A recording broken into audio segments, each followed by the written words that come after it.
Good morning everyone. Hello guys, कैसे हैं आप?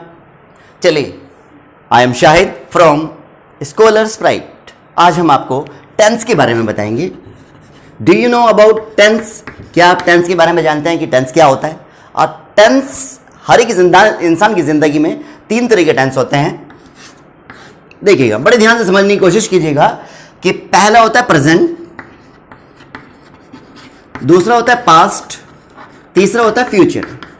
प्रेजेंट का मतलब होता है जो चल रहा है, और पास्ट का मीनिंग होता है जो बीत गया, और फ्यूचर का मतलब होता है जो आने वाला है।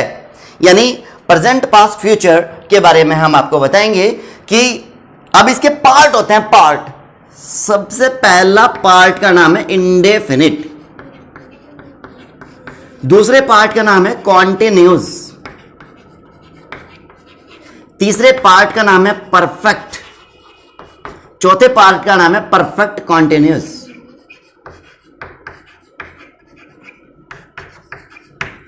आज हम आपको प्रेजेंट इंडेफिनिट के बारे में बताएंगे। देखिएगा, मेरी बात समझने की कोशिश कीजिएगा। मैं बताना चाहता हूं आपको कि इसके टेंस 3 हो गए, यानी प्रेजेंट, पास्ट, फ्यूचर। इनके 4 पार्ट हुए: present indefinite, present continuous, present perfect, present perfect continuous. इसी तरीके से पास्ट के हुए: past indefinite, past continuous, past perfect continuous. इसी तरीके से फ्यूचर के होते हैं: future indefinite, future continuous, future perfect और फ्यूचर परफेक्ट कॉन्टिन्यूस। क्लियर? अब मैं डिस्कस करूंगा प्रेजेंट इंडेफिनिट के बारे में। इसको आप ध्यान से समझने की कोशिश करेंगे। Present indefinite,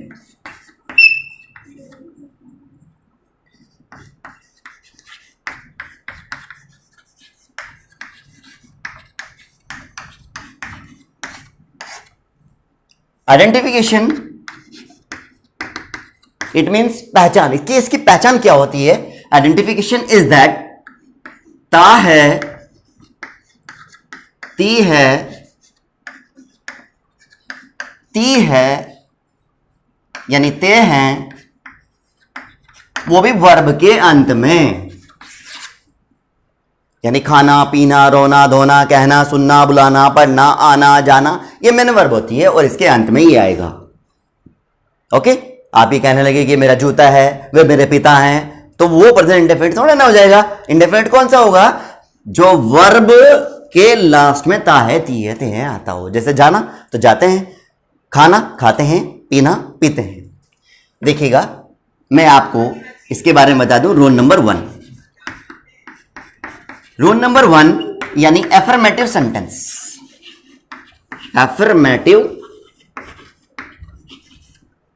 sentence, affirmative sentence में क्या होगा? सबसे पहले सब्जेक्ट आ जाएगा, उसके बाद वर्ब की फर्स्ट फॉर्म में एस या ईएस आ जाएगा, प्लस ओडब्ल्यू का मतलब होता है अदर वर्ड्स। ओडब्ल्यू का मतलब क्या होता है? Other words. जैसे कि मैंने कहा है कि एस और ईएस कहां आएगा? जहां ही, जहां शी, जहां इट, या जहां किसी का भी नाम आ जाएगा, वहां पर वर्ब की फर्स्ट फॉर्म में एस या ईएस आ जाएगा। बाकी के साथ यानी ईटीसी के साथ क्या आएगा? खाली वर्ब की फर्स्ट फॉर्म आएगी। क्लियर? अच्छा, एक बात बताइए आप, ये ईटीसी का मतलब क्या होता है? यहाँ ईटीसी किसे कहते हैं? ईटीसी का मतलब होता है, जैसे कि हम बता रहे थे कि भाई ये पूजा है, ये सानिया है, ये निधि है, ये कहते क्या होता है? एंड हो जाता है, एंड ऑफ थिंकिंग कैपेसिटी, तब हम उसको क्या बोलते हैं? वगैरह। ओके? तो इसका मतलब क्या है? ईटीसी, जो भी बाकी बचा सब, उसके साथ में क्या आएगा? वर्ब की फर्स्ट फॉर्म। ओके? लेकिन मैटर ये कर रहा है कि एस कहां आएगा और ईएस कहां आएगा। चलो मैं बताता हूं आपको। जहां पर C H, S, S H, O और एक्स होगा, वहां पर ई एक्स लगा देंगे, बाकी सब के साथ खाली एस लगाएंगे। Clear? Did you know before some time? पहले भी पता था आपको इस बात का? चलिए, कोई बात नहीं। आपको रोल नंबर 1 क्लियर। अब मैं इसके बारे में एक सेंटेंस बताता हूं। वह स्कूल जाती है, तो वह की इंग्लिश क्या होगी? शी। अब क्या लगेगा वर्ब की फर्स्ट फॉर्म में एस या ईएस। हमने कहा गो, हमने क्या कहा गो, और देखिए हमारे पास में क्या आ रहा था ओ, यानी यहां पर हम ईएस लगाएंगे। शी गोज टू, वह स्कूल जाती है, शी गोज टू स्कूल, वह स्कूल जाती है। ओके, अब मैं कहूं कि तुम स्कूल जाते हो तो कैसे बनेगा, तुम स्कूल जाते हो तो कैसे बनेगा, you go to school, you go to school, तुम स्कूल जाते हो। क्लियर, बात समझ में आई है। अब हम बात करते हैं नेगेटिव की बात करेंगे। इससे पहले मैं आपको ये बता दूं कि ये वाला एस कहां पर आएगा। जैसे मैंने कहा कि तुम बोलते हो, तुम बोलते हो, तो तुम की इंग्लिश क्या होगी, यू, और बोलने की इंग्लिश क्या होगी, स्पीक। और मैंने कहा वह बोलती है तो कैसे बनेगा, वह बोलती है तो कैसे बनेगा, शी स्पीक्स। एस लगाया और यहां पर क्या लगाया था हमने, ई एक्स। कहां पर, जहां C H S S H O और एक्स होगा वहां पर क्या लगाएंगे, ई एक्स, अदरवाइज सब में क्या लगा देंगे हम, एस खाली। ओके, क्लियर, बात समझ में आ गई। ये था हमारा अफर्मेटिव सेंटेंस। अब हम चलते हैं नेगेटिव की तरफ। रूल नंबर 2 हमारा आएगा negative sentence. Rule number 2 negative sentence. Negative sentence में हम क्या करते हैं, सबसे पहले हम सब्जेक्ट लिखते हैं, उसके बाद डू या डज, उसके बाद नॉट, उसके बाद वर्ब की फर्स्ट फॉर्म, उसके बाद ओ डब्ल्यू। ओ डब्ल्यू का मतलब होता है अदर वर्ड्स। क्लियर, जैसे कि मैंने पहले भी आपको बताया था कि सिंगुलर यानी ही, शी, इट या किसी नाम के साथ क्या आएगा, डज। बाकी सब के साथ यानी ईटीसी के साथ क्या आएगा, डू। अच्छा, मैंने इसकी फुल फॉर्म तो आपको बता दी थी, लेकिन लिखा कैसे जाता है ईटीसी, ये कोई एक्सेट्रा बोलता है, कुछ बोलता है, लेकिन इसकी स्पेलिंग ये होती है ईटीसीटीआरए, एटसेट्रा। क्या होती है, एटसेट्रा, एटसेट्रा। क्लियर, बात समझ में आ गई है। तो अब इसका सेंटेंस मैं आपको बता दूं, सेंटेंस के किस तरीके से बनेगा। मैंने कहा वह आती है, वह आती है, तो शी कम्स, यानी ये क्या था, एफर्मेटिव सेंटेंस। अब मैंने कहा वह नहीं आती है, तो कैसे बनेगा, शी डज नॉट कम। अब यहां पर ऐसी एस नहीं लगेगा क्योंकि वो यहां लग चुका है। क्लियर, बात समझ में आई। यानी जहां ही, शी, इट या किसी का नाम होगा यानी सिंगुलर होगा तो वहां पर डज का यूज होगा, बाकी सबके साथ क्या होगा, डू का यूज होगा। जैसे तुम नहीं लिखते हो,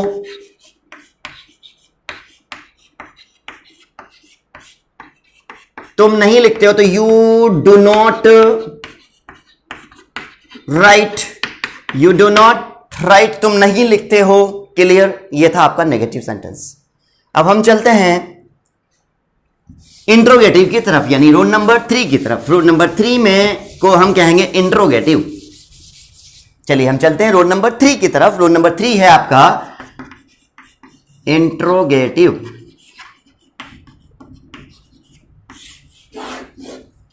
इंट्रोगेटिव में क्या होता है, यदि हिंदी वाक्य के शुरू में कोई भी प्रश्नवाचक शब्द आ जाए तो उसकी हम इंग्लिश नहीं लिखते कभी भी, तो हम क्या करते हैं, सबसे पहले उसकी हेल्पिंग वर्ब लगा देते हैं। जैसे डू या डज हेल्पिंग वर्ब है इसकी, तो हम सबसे पहले वही लगा देते हैं, यानी डू या does plus subject plus verb की first form plus other words. अगर नोट होगा ना तो वो नोट यहां लगेगा सब्जेक्ट के बाद। क्लियर, बात करते हैं कि सेंटेंस कैसे बनेगा। क्या वह जाती है। अब हमें देखना है कि स्टार्टिंग में ही हमारा पर्सनवाचक शब्द आ गया हिंदी में, तो हम क्या करेंगे, इसकी इंग्लिश लिखेंगे ही नहीं, बल्कि हेल्पिंग वर्ब को हम शुरू में लिख देंगे। हेल्पिंग वर्ब शुरू में किस तरीके से लिखी जाएगी, वह क्या है, सिंगुलर है, तो यहां पर सिंगुलर के साथ ही, शी, इट या नेम के साथ क्या आता है? डज। तो हम क्या लिखेंगे? डज को स्टार्टिंग में लिख देंगे, does she go question mark. Clear बात, समझ में आई? मैंने कहा क्या तुम सोते हो? आंसर क्या आएगा? Do you sleep. क्यों? क्योंकि ये प्लूरल था, उसके साथ हमने डू लगाया। क्लियर। अब हम बात करते हैं डबल इंट्रोगेटिव WH फैमिली की। मैं उसको WH फैमिली कहता हूं। मैं बता दूं उसको WH फैमिली क्यों कहता हूं, समझने की कोशिश कीजिएगा। इसे मैं WH फैमिली इसलिए कहता हूं कि W से बना हुआ है, एक H से बना हुआ है, इसे हम WH फैमिली इसका हमने नाम रखा। WH फैमिली इसका नाम इसलिए रखा, देखिए वाई में क्या होता है? क्यों। व्हेन में क्या होता है? कब। यानी हाउ में क्या होता है? कैसे। व्हाट में क्या होता है? क्या। और व्हेन, वाई, व्हाट, और यानी ये W से बना और एक बेचारा बनता है H से। तो इसका मतलब ये हुआ ये सब W से बन रहे थे और एक H से बन रहा था, हमने WH फैमिली इसका नाम रख दिया।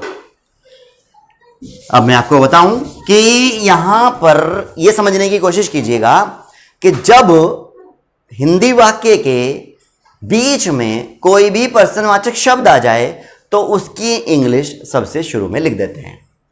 यानी मैंने कहा तुम, अच्छा इसका पहले रूल बता दूं मैं, देखिएगा इसका रूल क्या है। सबसे पहले कि WH फैमिली लगाइए और उसके बाद rule number 3 same question mark. Rule number 3 बिल्कुल सेम। यानी मैंने क्या कहा? तुम कहां रहते हो? तुम कहां रहते हो? तो बीच में आ रहा है पर्सनवाचक शब्द। कहां से आ रहा है? बीच में आ रहा है पर्सनवाचक शब्द कहां। तो हम सबसे पहले क्या लिखेंगे? वेयर। और तुम प्लूरल था, यानी इसके साथ में डू आएगा। Where do you live. Clear बात समझ में आ गई आपके? वह कहां रहती है, तो कैसे बनेगा? वह कहां रहती है, तो कैसे बनेगा? वेयर। अब वह के साथ तो डज आना है। Where does she live question mark. बात क्लियर, समझ में आई है? इंडेफिनिट। अब मैं एक इसमें थोड़ा सा डाउट है, मैं आपको बता दूं। मैंने क्या कहा है कि WH फैमिली के बाद हेल्पिंग वर्ब आएगी, यानी वेयर के बाद में हेल्पिंग वर्ब आ गई, या वेयर के बाद फिर हेल्पिंग वर्ब आ गई। अब जब अगर हेल्पिंग वर्ब ना हो तो सेंटेंस का मीनिंग बदल जाता है। कैसे? समझने की कोशिश कीजिएगा। जैसे कि मैंने कहा है कि तुम कहां रहते हो, तो वेयर डू यू लिव। तुम कहां रहते हो? Where do you live. Answer आ गया कि वेयर यू लिव, जहां आप रहते हैं। मतलब अगर इसके बाद हेल्पिंग वर्ब है तो समझ लेना ये क्वेश्चन मार्क है। अगर हेल्पिंग वर्ब नहीं है, उसके बाद सब्जेक्ट है, तो ये अफर्मेटिव सेंटेंस बन जाएगा। यानी मतलब है कि जहां तुम रहते हो, ओके, तुम क्या करते हो? What do you do. तुम क्या करते हो? आंसर वॉट यू डू, जो तुम करते हो, जो तुम करते हो। व्हेन डू यू गो, तुम कब जाते हो? तो when you go, when you go. यानी इसके बाद अगर हेल्पिंग वर्ब है तो समझ लीजिएगा कि यहां पर क्वेश्चन मार्क है, यानी ये क्वेश्चन है। आंसर के लिए हमें सब्जेक्ट के बाद क्या होगा? इसके बाद हेल्पिंग वर्ब नहीं होगी, वो उसका आंसर हो जाएगा। तो बच्चों आज के लिए मैं आपको इतना ही पढ़ा रहा हूँ, प्रेजेंट इंडेफिनिट। और उसके बाद आप जो हैं बस आज के लिए इतना ही है, और कल मैं आपको प्रेजेंट कंटिन्यूअस के बारे में बताऊंगा।